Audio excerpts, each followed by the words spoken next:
And we're live. Good morning. This morning I'm going to read from an AA meditation book that reflections. Oh, hold that thought.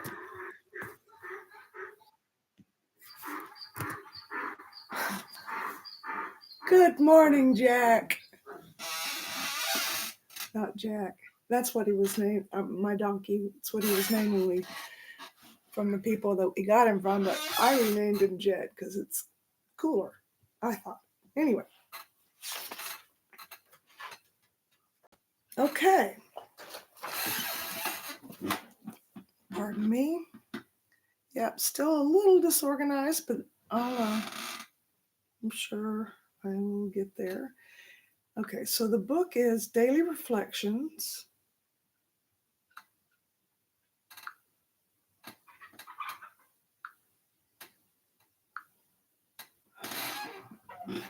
It's from AA members to AA members. I couldn't get the picture to stay up. And I wrote it in my journal because I didn't want the AA. I don't know how to describe it in the mix, so I'm just going to read it from my journal. September 19th, acceptance. We admitted we couldn't lick alcohol with our own remaining resources, and so we accepted the further fact that dependence upon a higher power could do this hitherto impossible job. The moment we were able to accept these facts fully, our release from the alcohol compulsion had begun. And that's from the book As Bill Sees It on page 109.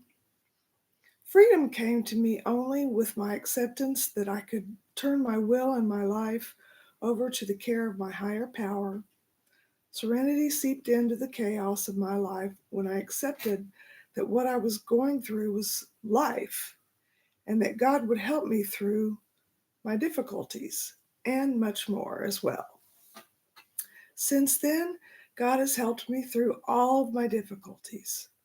When I accept situations as they are, not as I wish them to be, then I can begin to grow and have serenity and peace of mind.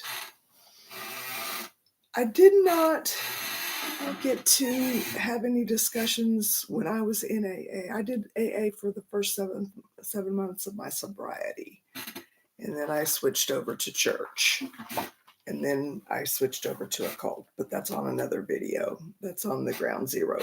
No, not the Ground Zero video, the debut. No, it's not. Where is it? It's somewhere. I'll have to tell the story again because I've had a lot of content deletion and because I'd like to have stuff up that's worth watching. But I always wanted to have a discussion with someone who was an atheist to see how they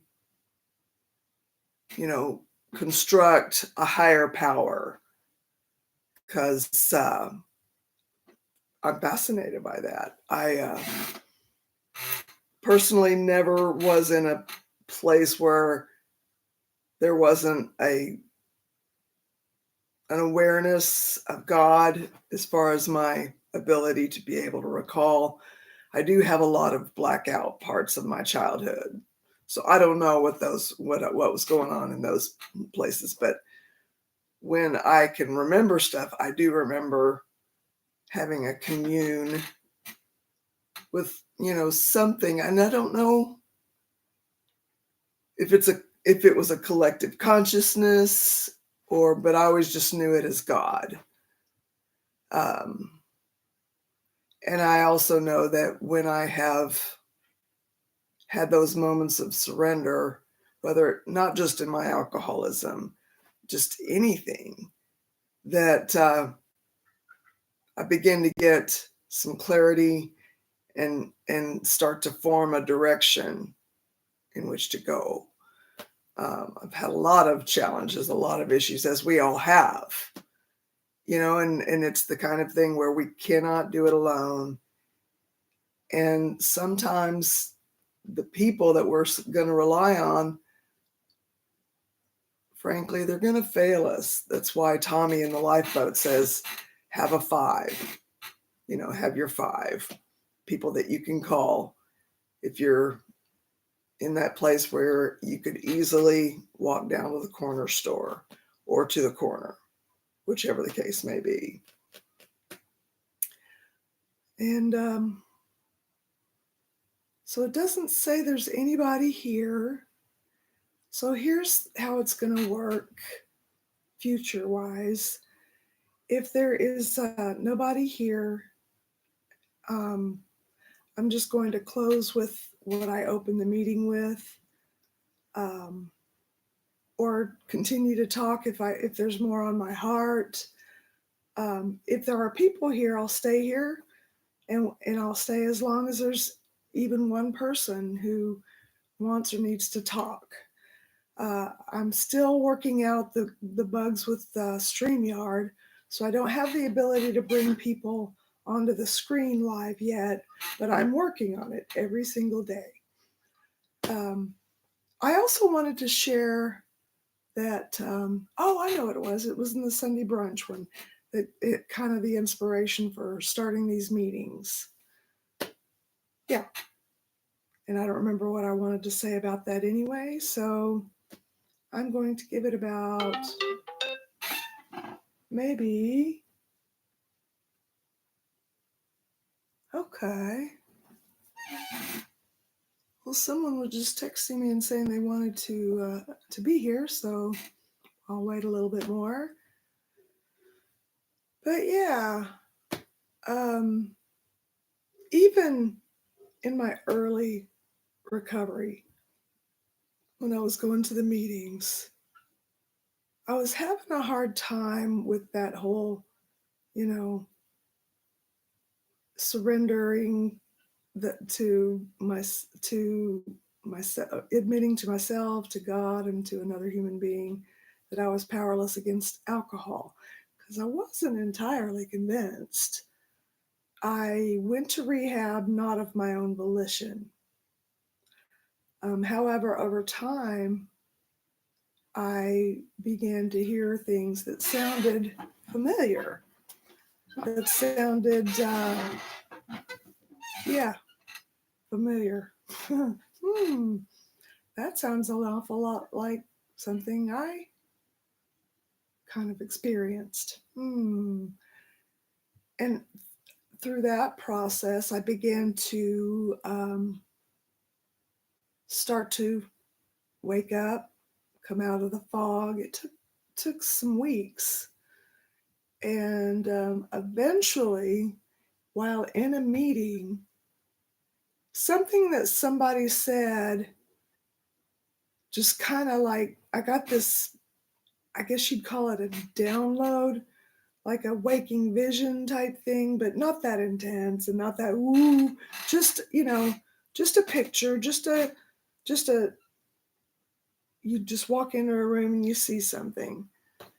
And so the vision was, I'm walking down the sidewalk, I'm seeing with my eyes, and I'm going down the sidewalk of the place where I was staying, going down to the trolley station in the vision. And this time I'm going to meet somebody.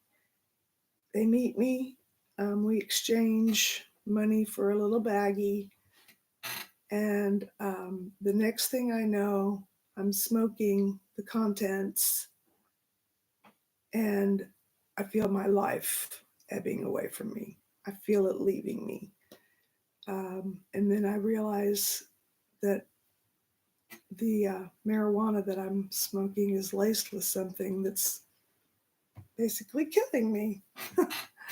So I feel like that was a visual of what would happen if I did not get serious about staying sober, because alcohol was always the thing that got me into other stuff. And it was always my drug of choice. And so it's like I got scared straight, kind of, but I wouldn't necessarily call that sobriety. I wouldn't necessarily call that recovery. I would not call it those things, but yeah, there's still a lot of white knuckling going on in my life at that stage. And but that whole thing of being made to go and not being able to say in a meeting that I am an alcoholic because I had just found Jesus and I was very excited. I was a brand new baby Christian, as they like to call me in those days. And I was coming out of a mental illness fog too. Um, and I was going to still be having those struggles through the years, as I still am. It just takes on different things over time. And so I was a Christian, and so I'm a new creature. So I'm not going to say that I'm an alcoholic. No, that's the old creature. I'm a new creature, and so that also kind of helped me not surrender to being able to say I am an alcoholic. It took me over 29 years to be able to say that, which is ridiculous. Ridiculous. Nonetheless, it's what happened. What are you going to do? So, yeah, you know, it was through journaling that I was finally able to say, you know what? I am an alcoholic. I can't go back to drinking, not and have things go my way or go well in any way, shape, or form. First off, my husband, when I first got back here to Northwest Arkansas from California, which is, I left California as I also simultaneously left the cult that I'd been in for 10 years. And, returning back here to where I'm from was like returning to the scene of a crime. And so, what does that make me want to do? It makes me want to buy God a drink. And I got with Steve as soon as I got back here. We'd known each other from running in the same circles before I had left for California in 1994. In 1994 is my sobriety year. And he found me on Facebook in 2008. And so we were talking on Messenger back and forth. And I was coming back to visit here and there. And we'd always try to make plans to get together. And it never would quite work out. And until I was getting ready to actually move back here. I've been in South Texas for a year with my mom after her open heart surgery, which she also was in ICU right after heart surgery, going through alcohol detox, which was unbearable to have to watch, but I couldn't leave her side. And I just had to sit there and watch it. Kitty.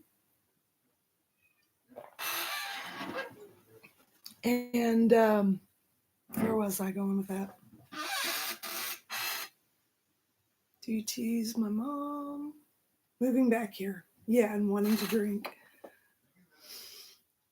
He and I were dating by this point, and after we got married in February of 11, we started dating in the fall of 10. At one point, I had said that I wanted to go buy a bottle of wine and just see if I could drink it without, having any cravings afterwards or during or anything like that. And after I'd said this to him enough times, he said to me, I would rather you cheat on me with another person than do that. And I'm like, okay, whoa, okay. That's pretty serious because I knew he didn't want me cheating on him with another person. Duh.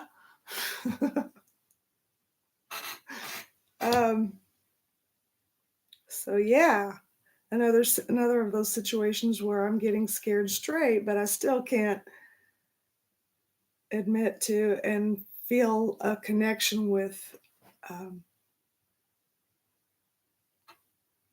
having that epiphany of I'm an alcoholic, and when I started writing in my journal, as soon as I started writing the words, I did not go to rehab voluntarily. I was made to go there so that I could have a place to stay. And a caseworker made me go into a program, my caseworker, for the first month of my stay in this place. And it was a long-term housing facility, but they had in-house rehab as well, drug and alcohol rehab. And I went through that, and it was intense. And I didn't want to do that again. So, which is another reason why I didn't want to drink.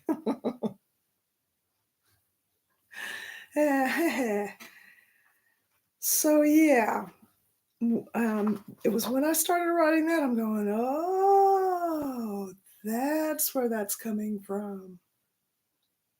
Oh, I am an alcoholic. Otherwise, there wouldn't have been any reason to not get scared straight. There's a lot of things that I can put together now that that are in tandem with admitting that I'm an alcoholic and accepting of that part of myself. It's been very liberating. I'm just under 30 years clean and sober, but I'm just now starting to work recovery. Better late than never. Hi, everybody. Welcome. I'm so happy to see people here. Hello. So, how's everybody in chat?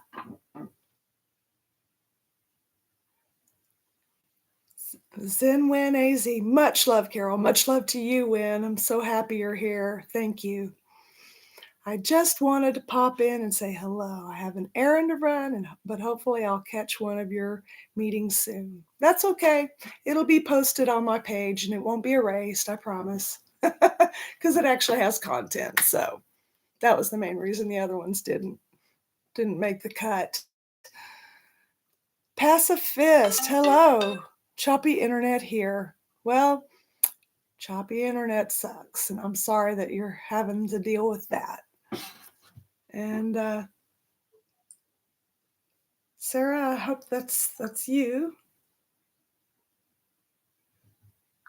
It's okay. You don't have to know how to chat. We can go over that together sometime.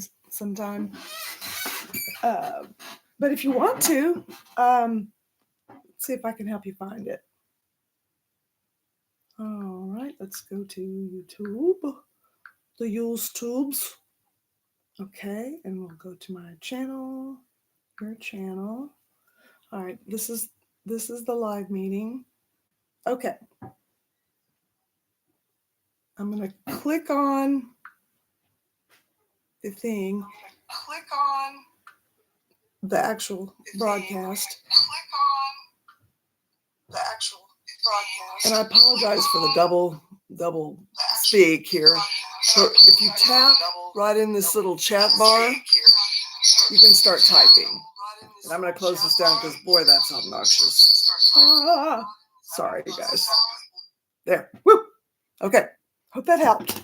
If not, we'll get it figured out later. Okay.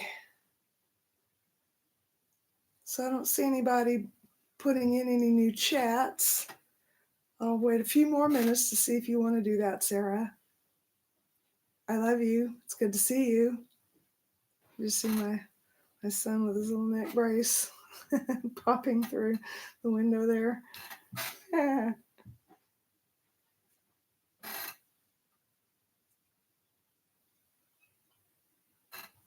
Okay. Well, let me text and see if Sarah wants to be in the chat. Okay. No worries. Are you good? Do you need me to talk about anything in particular? I'll hang on for a few minutes, and you can just send it to me via text. Okay. Do you want me to read this? Send me a text.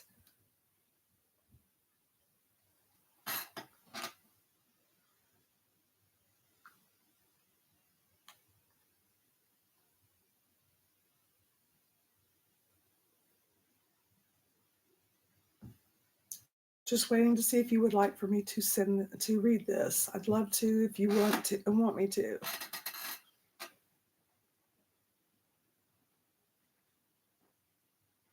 Oh, this is good. Can I please read it?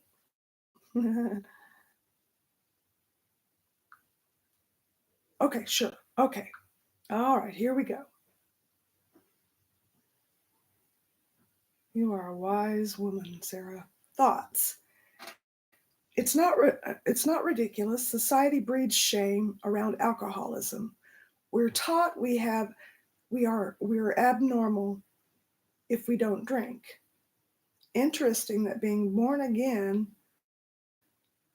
stifled your ability to grow through the trauma and led to denial. Yeah, it is, isn't it? We have to reconcile our whole self and love the addict in us because we were always worthy of love. The desire to prove we are able to drink. Why? It is about proving we are normal. Is it about proving we are normal? Shame keeps us down. Shame belongs to others. There's no shame in being an alcoholic. It's an addictive drug that needs you to develop a dependency. Indeed. Indeed. That's good, Sarah. Well, anything else? Anything else you'd like for me to talk about? Lemmy is having an interesting day trying to get a lot of stuff done before work. Oh, I'm glad you're working, Lemmy. It's amazing. That's good. Have a wonderful day at work, and we'll see you soon at some point. I need to get some WD-40 and fix the squeak in the chair. All right. Well, you good, Sarah? You good, everybody? It just says there's one in here. I assume that's you, Sarah. You good? I'm good. If you're good, I'd say I feel like I've had a meeting. Pardon me. I've been debating whether or not to close out with the Serenity Prayer like they do at AA meetings. I don't really connect with AA. I wish I could have. It probably could have helped me, but I like a little bit more of a free-form organic thing. Not, you have to this and you have to that and you have to blah blah blah, because I got a lot of that, and I'd already been whipped around a lot. My addiction was a whipping thing. It was a taskmaster whipping me. Go get me something. Go get me something else. It was. Where I was having just okay. No more new chats. Anyway, I was wanting to get the squeak fixed, and I have been debating whether or not to close out with the Serenity Prayer like they do at meetings. If I do that, I may just do it and see how it feels. And if it's not something that feels like a thing that everybody can be included, feel like they can connect, and we'll figure something else out. Maybe somebody will have an idea. And I'm also going to get WD-40 for the squeak in the chair. And yesterday I was sick. In addition to the cold that I was recovering from, I got some kind of stomach bug where I couldn't even stand up. I was just like, I managed to get my little baby goat to the vet, And then after that, I was just like, ugh, and I was just like, every time I'd get up out of bed, I'd be all woozy. So I'm not that way anymore. So I'm thankful for that. But in the meantime, let's all just say the Serenity Prayer. If you know it, say it with me. God, please give me the wisdom to accept the things I cannot change. How's it go? Well, that didn't go so great. You know the thing. I'll see you this afternoon at 4:40 p.m. Central Standard Time. Thanks for tuning in. That's Central Standard Time, U.S. time, by the way. Thanks for tuning in. I love you. I'll see you soon. Peace.